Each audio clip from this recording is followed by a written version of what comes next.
ونصلي ونسلم على رسوله الكريم أما بعد فأعوذ بالله من الشيطان الرجيم بسم الله الرحمن الرحيم والذين هاجروا في سبيل الله صدق الله العظيم الصلاة والسلام عليك يا سيدي يا رسول الله وعلى آلك وأصحابك يا سيدي يا حبيب الله الصلاة والسلام عليك يا سيدي يا رحمة للعالمين وعلى آلك وأصحابك يا سيدي يا خاتم النبيين. آپ نے حضور سے ہر بندے نے دل سے بھی پیار کرنا ہے اور زبان سے بھی پیار کرنا ہے. ذرا محبت کے ساتھ مل کر یہ دو اشعار میرے ساتھ پڑھ لیں. عید میلاد النبی ہے کیا سبحانہ نور ہے. عید میلاد النبی ہے کیا سبحانہ نور ہے.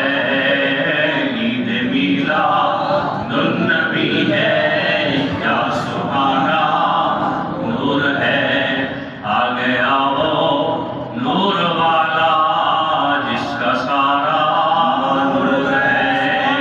آ گیا وہ نور والا جس کا سارا نور ہے. آ گیا وہ نور والا جس کا سارا نور ہے. نور اول چمکیا غائب اندھیرا ہو گیا. نور اول چمکیا غائب اندھیرا ہو گیا. کملی والا آ گیا تھا سویرا ہو گیا. کملی والا آ گیا تھا سویرا ہو گیا. اللہ تعالیٰ کی حمد و ثنا پیارے آقا کی بارگاہ میں ہدیہ درود و سلام عرض کرنے کے بعد نہایت ہی معزز و محترم محتشم سامعین و حاضرین، دعا ہے رب الجلال ہم سب کو قرآن و سنت کا فہم عطا فرمائے. تقریر ہمارے مہمان خطیب شیخ لطیف صاحب فرمائیں گے اور اس سے قبل ہمارے محفل کی رونق دوست خان بھی باقی ہیں، وہ بھی آپ کو نعت سنائیں گے پورے 3 بجے. خطاب کا بھی ٹائم ہے. اس کے درمیان کی گنجائش نہیں کہ اتنا آپ کو پورا بیان سنایا جائے، لیکن 2 باتیں جو جمعۃ المبارک کے بیانات میں کرنا چاہ رہا تھا اور ٹائم وہاں کم ہوتا ہے جمعے کے بیان میں، کیونکہ قوم بھی دیر سے تشریف لاتی ہے تو وہ نہیں کر پایا تھا. تو میری چاہت تھی کہ حضور کی وہ 2 شانوں کو آپ کے سامنے بیان کیا جائے. تو دونوں ہی ہجرت کے متعلق ہیں. حضور علیہ السلام کی ہجرت کا ہم نے کچھ تذکرہ جمعۃ المبارک پر کیا. حضور علیہ السلام مکے سے مدینے کی طرف جب ہجرت کے لیے نکلے، بلا تمہید آپ کو یہ 2 باتیں سنانی ہے صرف احادیث کی روشنی میں. تو حضور علیہ السلام کے ساتھ حضرت ابوبکر صدیق اور آپ کے غلام حضرت عامر تھے اور ایک صحابی جو راستہ بتانے والے تھے عبداللہ، وہ تھے صحابی. یہ چل پڑے وہاں سے. راستے میں ایک مقام سے گزرے. ایک بڑی دلیر خاتون جو راستے کے اندر بیٹھ جاتی تھی اور وہاں کھانا کھاتی تھی اور پوری چادر سمیٹ کر بیٹھتی تھی. تو وہاں جب اس کے پاس سے گزرے، حضور کے غلاموں نے پوچھا کہ تمہارے پاس کچھ بیچنے کے لیے کھجوریں، گوشت وغیرہ ہے تو ہم خریدنا چاہتے ہیں. تو اس نے کہا میرے پاس کچھ بھی نہیں ہے. تو سامنے ایک بکری باندھی ہوئی تھی لاغر سی. حضور علیہ السلام نے کہا اگر تو اجازت دے تو ہم اس کا دودھ دو لیں. تو وہ حضرت ام معبد رضی اللہ عنہا کہنے لگی کہ یہ لاغر ہے، اس نے دودھ کا تو اس سے کوئی تعلق ہی نہیں ہے، نہ ہی اس کے دودھ کے دن ہیں. تو حضور علیہ السلام نے فرمایا اگر تو اجازت دے پھر اس نے اجازت دے دی، بکری کو حضور کے سامنے لایا گیا۔ حضور علیہ السلام نے اللہ کے حکم سے اس کے تھنوں پر ہاتھ پھیرا، دودھ اتر آیا۔ حضور علیہ السلام کے غلاموں نے دودھ دویا۔ حضور کے دودھ دونے کے فرمانے پر جب دودھ وہ سب سے پہلے انہیں معبود کو پلایا گیا، پھر حضور کے غلاموں نے جی بھر کے پیا، پھر گھر کے سارے برتن بھر گئے۔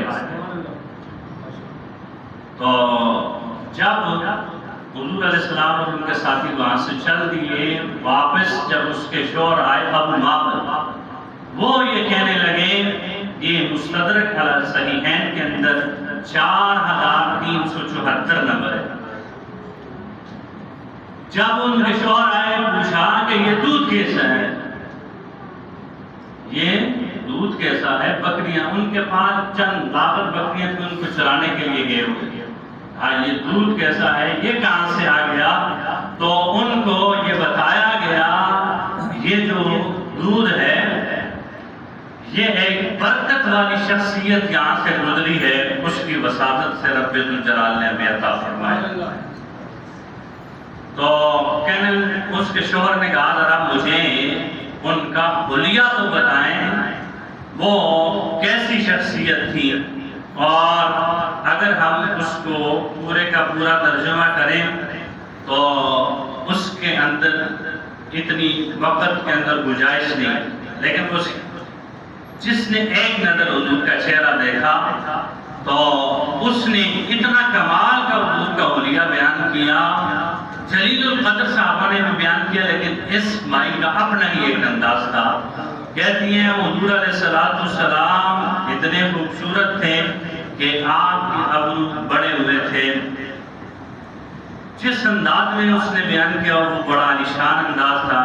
کہتے ہیں حضور علیہ السلام کا سالہ تھے، یعنی ان کا پیر بالکل نہ موٹا تھا جو چلنے والے کو تھکا دے، ان کا قد بالکل ایسا اتنا لمبا نہیں تھا، نہ ہی اتنا چھوٹا۔ اور کہنے لگی حضور علیہ السلام سالہ تھے، مطلب یہ نہ چھوٹی اور پتلی، یعنی عظیم الشان گردن والے تھے۔ آپ کوئی بندہ دور سے انہیں دیکھ لیتا تو کہتی ہیں کہ اس کو وہ بڑے خوبصورت نظر آتے تھے، اور کہا کوئی اگر پاس سے دیکھ لیتا تو ان کے حسن جمال کی کوئی حد ہی نہ رہی۔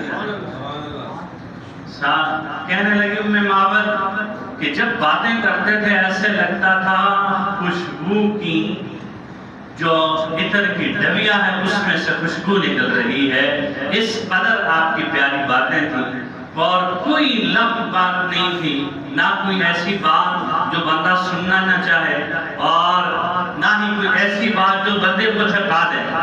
اس قدر حضرت ام معبد نے حضور علیہ السلام کا حلیہ مبارک کو بیان کیا، آگے بھی بڑا کثیر ہے۔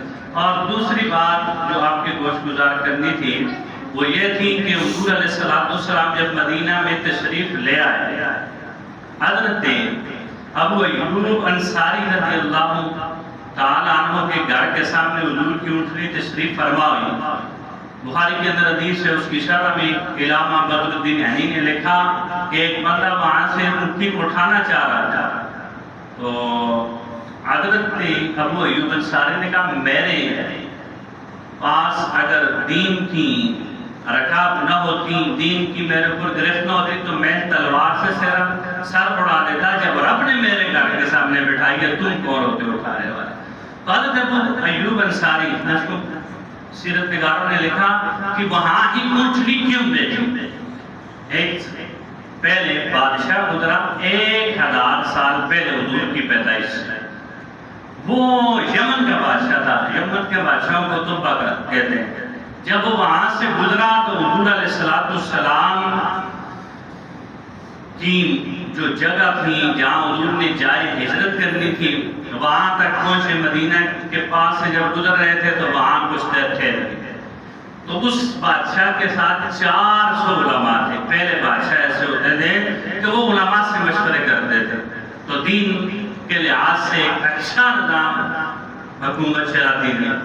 تو انہوں نے وہاں کو مانوس ہو گئی جگہ سے انہوں نے بیٹھ کے اپنی گزشتہ کتابوں کے لحاظ سے سارے تجزیے لگائے تو وہ اس نتیجے پر پہنچے کہ یہاں اللہ کے آخری نبی تشریف فرما. حضور کی پیدائش سے حضور کی تشریف مدینہ میں آوری سے 1000 سال قبل جب انہوں نے یہ تجزیہ کیا تو بادشاہ نے کہا چلو چلیں یہاں سے آپ ٹھہر کے یہاں. ہم نے کہا ہم یہاں سے نہیں جانا چاہتے. بادشاہ نے کہا یہ کیا بات ہوئی, تم یہاں سے نہیں جانا چاہتے, کوئی وجہ؟ انہوں نے کہا یہاں ہماری معلومات کے مطابق اللہ کے آخری نبی ہجرت کر کے یہاں تشریف لائیں گے. اور پھر اس بادشاہ نے وہاں پر پورا محلہ تعمیر کیا, ہر عالم کے لیے الگ الگ گھر بنایا, اور پھر جو ان میں بڑا عالم تھا اس کے لیے ایک عالیشان محل بنایا. اس محل کو نسل در نسل وہ چلتا ہوا آیا حتیٰ کہ وہ حضرت ابو ایوب انصاری کا مکان ٹھہرا, اور یہ وہ مکان تھا حضور کی اونٹنی اس کے آگے تک رکی تھی. تو یہ حضور علیہ السلام کی ہجرت ہے. ہم نے جمعے میں بیان کیا کس قدر صحابہ نے حضور کا استقبال کیا مدینے میں, اور یہ حضور کی پیدائش سے اور حضور کی ہجرت سے 1000 سال پہلے جو انتظامات کیے جا رہے ہیں. تو کس قدر ان لوگوں نے میلاد منایا حضور کے انتظار میں.